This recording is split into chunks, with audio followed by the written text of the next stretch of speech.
Hi hello ಎಲ್ಲರಿಗೂ ನಮಸ್ಕಾರಗಳು. ನಮ್ಮ ಪವಿತ್ರ ವರ್ಡ್ ಚಾನಲ್ನ ಯಾರಿಗೆ ಹೊಸ್ದಾಗಿ ನೋಡ್ತಾ ಇದ್ದೀರಾ, ದಯವಿಟ್ಟು ಸಬ್ಸ್ಕ್ರೈಬ್ ಮಾಡಿ, ಲೈಕ್ ಮಾಡಿ, ಸಪೋರ್ಟ್ ಮಾಡೋದನ್ನ ಮರಿಬೇಡಿ.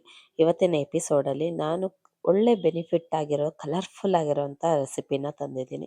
ತುಂಬ ಹೆಲ್ತ್ ಬೆನಿಫಿಟ್ ಆಗಿದೆ. ಟ್ರೈ ಮಾಡ್ತಾ ಇದ್ದೀನಿ. ಇದರ ಬೆನಿಫಿಟ್ ಅಲ್ಲಿ ತುಂಬಾ ಇದೆ. ಯಾರಿಗೆ ರಕ್ತ ಕಮ್ಮಿ ಇರುತ್ತೋ ಅದನ್ನ ತಿನ್ನೋದ್ರಿಂದ ತುಂಬಾ ರಕ್ತಹೀನತೆ ಕಮ್ಮಿ ಆಗುತ್ತೆ, ರೋಗ ನಿರೋಧಕ ಶಕ್ತಿ ಹೆಚ್ಚಾಗುತ್ತೆ, ದೇಹದಲ್ಲಿ ಶಕ್ತಿ ಇಲ್ಲ ಅನ್ನೋರ್ಗೆ ಇದನ್ನ ತಿನ್ನೋದ್ರಿಂದ ತುಂಬಾ ಒಳ್ಳೇದು.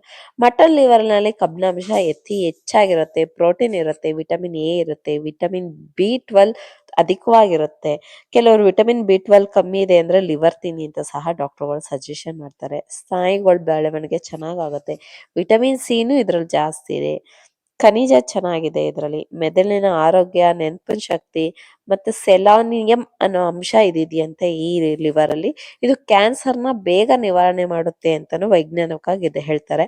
ನಾನು ಈ ಮಸಾಲೆಗೆ ಅರ್ಧ ಈರುಳ್ಳಿ, ನೋಡಿ, ಅರ್ಧ ಮೆಣಸಿಕಾಯಿ ಪುಡಿ, ಅರ್ಧ ಧನಿಯಾ ಪುಡಿ, ಅರ್ಧ ಜೀರಿಗೆ, ಅರ್ಧ ಓಂಕಾಳು, ಅರ್ಧ ಈರುಳ್ಳಿ, ಅರ್ಧ ಟೊಮೊಟೊನ, ಸ್ವಲ್ಪ ನಿಂಬೆಹಣ್ಣು ತಗೊಂಡಿದ್ದೀನಿ, ಒಂದೆಳೆ ಚಕ್ಕೆ ಲವಂಗ ತಗೊಂಡಿದ್ದೀನಿ. ಯಾಕಂದ್ರೆ ನಾನು ತಗೊಂಡಿರೋದು ಕ್ವಾಂಟಿಟಿ ಕಮ್ಮಿ ಇದೆ. ಶುಂಠಿ ಬೆಳ್ಳುಳ್ಳಿ ಪೇಸ್ಟ್ ಅರ್ಧ ಸ್ಪೂನು.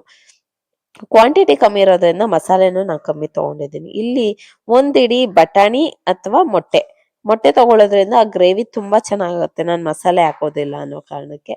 ನಾನು ಲಿವರ್ಗೆ ಆಯಿಲ್ನ ಜಾಸ್ತಿ ಯೂಸ್ ಮಾಡಲ್ಲ, 2 ಸ್ಪೂನ್ ಅಷ್ಟೇ ಯೂಸ್ ಮಾಡ್ತಿರೋದು ಇಲ್ಲಿ. ಮಸಾಲೆ ಕಮ್ಮಿ ಇದ್ದಷ್ಟು ಟೇಸ್ಟ್ ಚೆನ್ನಾಗಿರುತ್ತೆ. ಇಲ್ಲ ನಂಗೆ ಗ್ರೇವಿ ಆಗಬೇಕು ಅಂದ್ರೆ ಅದಕ್ಕೆ ನೀವು ಸ್ವಲ್ಪ ಮಸಾಲೆ ತರ ನೀರು ಜಾಸ್ತಿ ಹಾಕೋಬೇಕು.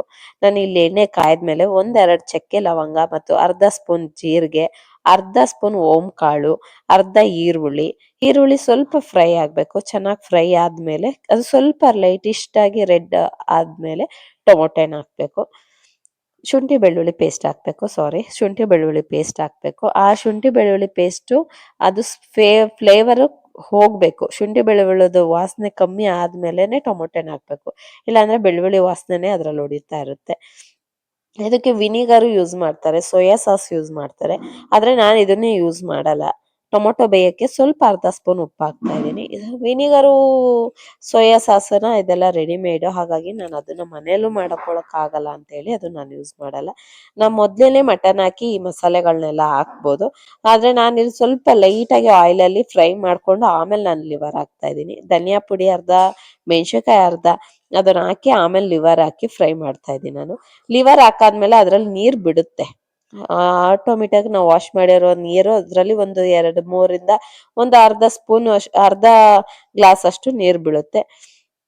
ಬಟಾಣಿ ಅದ್ರ ಜೊತೆನೆ ಹಾಕೋದ್ರಿಂದ ಏನಾಗುತ್ತೆ, ಲಿವರ್ ಬೇಯ್ಕೋತಾ ಹಾಗೆ ಬಟಾಣಿನೂ ಬೇಯ್ಕೊಳುತ್ತೆ. ಬಟಾಣಿ ಬೆಂದಿದೆ ಅಂದ್ರೆ ಲಿವರು ಬೆಂದಿರುತ್ತೆ ಅಂತಾನೆ. ಹಾಗಾಗಿ ಎರಡು ಮಿಕ್ಸ್ ಮಾಡಿ ಫ್ರೈ ಮಾಡ್ತಾ ಇದ್ದೀನಿ ನಾನು. ಚೆನ್ನಾಗಿ ಉಪ್ಪು ಕಮ್ಮಿ ಇದ್ರೆ ಸ್ವಲ್ಪ ಉಪ್ಪು ಹಾಕೊಂಡು ಫ್ರೈ ಮಾಡ್ಕೊಳ್ಳಿ. ಫ್ರೈ ಮಾಡಾದ್ಮೇಲೆ ಉರಿರಿ. ಅದ್ರಲ್ಲಿ ಆಯಿಲ್ ಸ್ವಲ್ಪ ನೀರು ಬಿಟ್ಕೊಳ್ಳುತ್ತೆ. ನೀರು ಬಿಟ್ಕೊಂಡಾದ್ಮೇಲೆ ಅದು ಡ್ರೈ ಆಗ್ಬೇಕು. ಡ್ರೈ ಆದ್ಮೇಲೆ ನೀವೊಂದು ಅರ್ಧ ಕಾಫಿ ಕುಡಿಯೋ ಗ್ಲಾಸಲ್ಲಿ ಅರ್ಧ ಗ್ಲಾಸ್ ಅಷ್ಟು ಅದಕ್ಕೆ ನೀರು ಹಾಕ್ಬಿಟ್ಟು ಅದ್ರ ಮೇಲೆ ಒಂದು ತಟ್ಟೆ ಮುಚ್ಚಿದ್ರೆ ಸಾಕು. ಲಿವರ್ ಚೆನ್ನಾಗಿ ಬೈಕೊಳ್ಳುತ್ತೆ. ಬಟಾಣಿ ಬೆಂದಿದ್ದ ತಕ್ಷಣ ಗೊತ್ತಾಗುತ್ತೆ ಲಿವರು ಬೆಂದಿದೆ, ಮಸಾಲೆನೂ ಹಿಡ್ದಿದೆ ಅಂತ. ಇಲ್ಲ ನಾನು ಚಪಾತಿ ಮಾಡ್ತೀನಿ ಅನ್ನೋರಾದ್ರೆ ತುಂಬಾ ಸಣ್ಣ ಕಟ್ ಮಾಡಿ ಈ ರೆಸಿಪಿನ ಮಾಡ್ಕೋಬಹುದು. ನೋಡಿ, ಹಿಂಗೆ ಡ್ರೈ ಇದ್ರೆ ತಿನ್ನಕ್ ಒಂಥರ ಅನ್ಸುತ್ತೆ. ಅದಕ್ಕೊಂದು ಮೊಟ್ಟೆ ಹಾಕಿದ್ರೆ ನಿಮ್ಗೆ ಗ್ರೇವಿ ಟೈಪ್ ಬರುತ್ತೆ. ಮೊಸಪ್ಪು, ಅನ್ನ, ಮುದ್ದೆ ಏನೇ ಇರಲಿ ಅದ್ರ ಜೊತೆ ಇದನ್ನ ಹಾಕೊಳ್ಳೋದ್ರಿಂದ ಅದೊಂಥರ ಗ್ರೇವಿ, ನಾವು ಮಸಾಲೆ ಹಾಕಿದೀವಿ ಏನೋ ಅನ್ನೋ ತರ ಫೀಲ್ ಆಗುತ್ತೆ. ಬಟ್ ಅದನ್ನ ನಾವು ಮಸಾಲೆ ಯೂಸೇ ಮಾಡಿರಲ್ಲ. ನಂಗೆ ಗ್ಯಾಸ್ಟ್ರಿಕ್ ಆಗುತ್ತೆ, ನಂಗೆ ಮಸಾಲೆ ಲಿವರ್ ತಿನ್ನೋಕೆ ಇಷ್ಟ ಇರುತ್ತೆ, ಆದ್ರೆ ನನಗೆ ಈ ಮಸಾಲೆ ಬೇಡ ಅನ್ನೋರ್ಗೆ ಈ ರೆಸಿಪಿ ತುಂಬಾ ಅಂದ್ರೆ ತುಂಬಾ ಚೆನ್ನಾಗಿರುತ್ತೆ. ಒಂದ್ಸತಿ ಡೆಫಿನೆಟ್ಲಿ ಟ್ರೈ ಮಾಡಿ. ಈ ರೆಸಿಪಿ ನಿಮ್ಗೆ ಇಷ್ಟ ಆದರೆ ದಯವಿಟ್ಟು ಸಬ್ಸ್ಕ್ರೈಬ್ ಮಾಡಿ, ಲೈಕ್ ಮಾಡಿ, ಸಪೋರ್ಟ್ ಮಾಡೋದನ್ನ ಮರಿಬೇಡಿ. ನನ್ನ ನಾಳಿನ ಎಪಿಸೋಡಲ್ಲಿ ಏನು ಸ್ಪೆಷಲ್ ಮಾಡ್ತೀನಿ ಅಂತ ಕಾಯ್ತಾ ಇರಿ. ಖಂಡಿತ ತುಂಬ ಹೆಲ್ದಿ ಆದ ಒಳ್ಳೆ ರುಚಿಕರವಾದ ರೆಸಿಪಿನ ಮಾಡ್ಕೊಂಡು ಬರ್ತೀನಿ. ನಿಮ್ಮನ್ನ ನಿರಾಸೆ ಮಾಡಲ್ಲ. ಹಾಗಾಗಿ ಲೈಕ್ ಮಾಡಿ, ಸಬ್ಸ್ಕ್ರೈಬ್ ಮಾಡೋದನ್ನ ಮರಿ